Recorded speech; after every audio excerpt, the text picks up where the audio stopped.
Hello, my name is Anthony Mitchell. The concept I decided to speak on today was latitude of acceptance. A general description of latitude of acceptance would be a range of positions along an attitude continuum which a person finds acceptable. In layman's terms, it would be like, in a long list of opinions regarding a topic, uh, you, you pick out which of the opinions that you agree with. An attitude continuum would be a broad, all inclusive list of attitudes regarding a topic. So, for an example, in the textbook, it states, regarding abortion on one side of the spectrum, abortion should be available upon demand. Neutral stance, you don't really care. And on the other side of the spectrum, or the continuum, abortion should be illegal in all situations. So, that's just an idea for what an attitude continuum is. And again, a latitude of acceptance is understanding what opinions of the list of opinions you agree with. Some advantages of latitude of acceptance is, first of all, there's great implications for applied persuasion. Also, one agrees with the more opinions one agrees with, the more people they agree with, and the more people they can, touch with what they're saying, especially through passion. Another great advantage is open-minded. An open-minded approach to crucial topics is very helpful, though it's important to be clear on what your opinion is and where you stand regarding a topic. So knowing what your latitude of acceptance is vital when trying to persuade someone, and also knowing their latitude of acceptance and latitude of um, excuse me, non-commitment. Sorry. Um, it's just important. You got to know who you're talking to, what they believe, and again, most importantly, you have to know where you stand on the topic at hand. Some disadvantages of latitude of acceptance would be, first of all, the boomerang effect. If you're talking to someone who is, very opinionated and their opinion happens to be against yours, then there's not a great chance that you're going to persuade them. More often than not, their opinion is going to be more drove in and they're going to disagree more.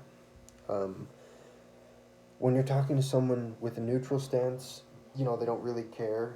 Um, it's kind of tough because either assimilation or contrasting opinions may occur. So that's another point where, it's really good to know where they stand, who you're talking to, and what they believe in. Um, Ego involvement is another impact. It has a great impact of latitude of acceptance. Um, it may negatively affect persuasion and increase the size of the LOR and the LNC, so it's kind of an iffy spot when you're regarding ego involvement, which in most cases you are. Um, I thought that it might be a good idea for me to use growing practices as an example for an attitude continuum, just because that's something that I'm very familiar with, and it's also something that I'm very passionate about. So, on one side of the spectrum, or the continuum, you would have all growing should be organic, regenerative, and local. All the best. Food is medicine. You are what you eat. You know, maybe one down from that would be natural inputs are good, but pesticides are needed. Um, Maybe there's a lack of information, lack of understanding of what pesticides actually do to the food you are eating, you're growing and putting in your body. Maybe another opinion, uh, still kind of in agreement with the first stated, would be food is medicine, but growing is hard, and that's a really common opinion that I'm faced with and have to attempt to persuade. And then you kind of get into the neutral stance, the 50-50. They don't really care. They don't care where they get their food or how they get it. They just want to eat. Um, Next, you kind of get into the food is just sustenance, nothing more. People can grow it. That's great, just so long as people can eat and people are fed.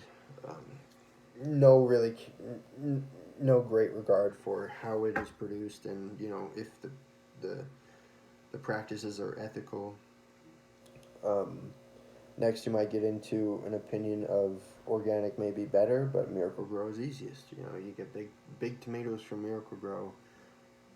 Doesn't really matter what's in Miracle Grow. It's food. It's plant food, right? Um, and then on the far end of the spectrum, you might get into some opinions that are, you know, growing should be synthetic fertilizers, pesticides, big agriculture. You can't feed this many people with local farms, local organic farms.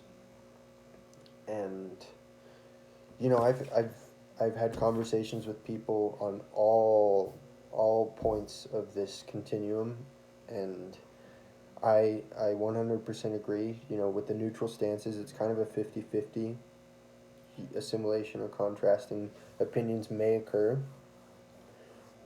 With that, you really just have to take a non-aggressive approach and come from a point of passion and true understanding of the topic that you're speaking on. I've also had terrible experiences with, for example, there's a guy that I tried talking to about aquaponics, and he told me that things weren't looking good in his system, so he just dumped a bunch of Miracle Grow in there, and all of a sudden things were green. And I can't even begin to explain how that is wrong, but it is.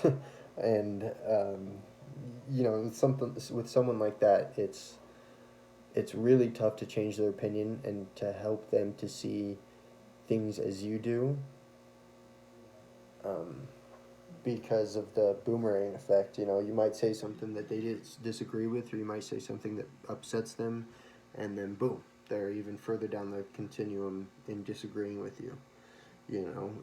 But also, good examples can come from understanding one's position on the continuum, understanding their latitude of acceptance, understanding their their non-commitment where they don't care.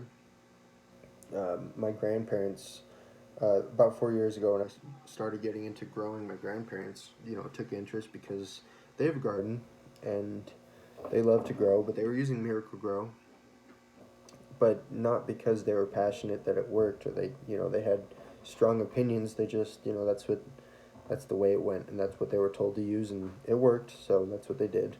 But as I approached them about it, I took a really non-aggressive approach, and I just simply explained to them, this is what I agree with, this is what I agree with, and this is what I agree with. These things down over here in the continuum, I don't really agree with for these reasons, because of X and Y and Z. I give logical examples, I give logical reasoning, and I hope that they can see that. I hoped that they could see, where my opinions were, why I felt that way, and why I believe that they should change their opinions, and they did. So this is all to say that latitude of acceptance is vital when trying to persuade someone. Um, yeah, thank you.